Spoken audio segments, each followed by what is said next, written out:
इमानदारीच्या ना काल गाणं फक्त पैशासाठी नावासाठी होतं. खरं सांगतो तुम्हाला, काल गाणं फक्त पैशासाठी नावासाठी, पण आज नावासाठी नाही पैशासाठी नाही. कारण सगळ्यात रिचेस्ट गायिका हो मी.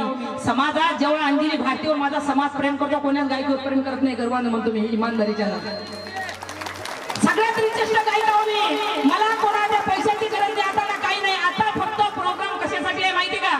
फक्त आणि फक्त जरूरत पुरी झाली पाहिजे. हे 10 जण जे त्याचे घर संसार चालले पाहिजे, याच्या पुढे पैशाची गरज नाही रे. लय दिलं समाजानं मला, इमानदारीच्याने सांगतो, लय दिलं समाजानं. आता गरज नाही राहिली कमावाची. आता फक्त एवढ्या वेळेला जरूरत पुरी झाली पाहिजे. मी गाडीनं तिथं जाऊ शकली पाहिजे, माझा खर्च पाणी निघाला पाहिजे, लेकरं बाकरं जेवली पाहिजे. याच्या पुढे जास्त पैसा पाहिजे नाही. लय दिला समाजानं ठेवलेला आहे. काय करू? फुल काय करू? इमानदारीच्या लेकरायला देऊ. लेकरी चोरच कोणचं नाव घेणार आहे? करोडानं कमावून ठेवलं तरी म्हणतील त्या कमावलं, आणि लाखांनी कमावून ठेवलं तरी म्हणतील कमावलं. आणि कशाला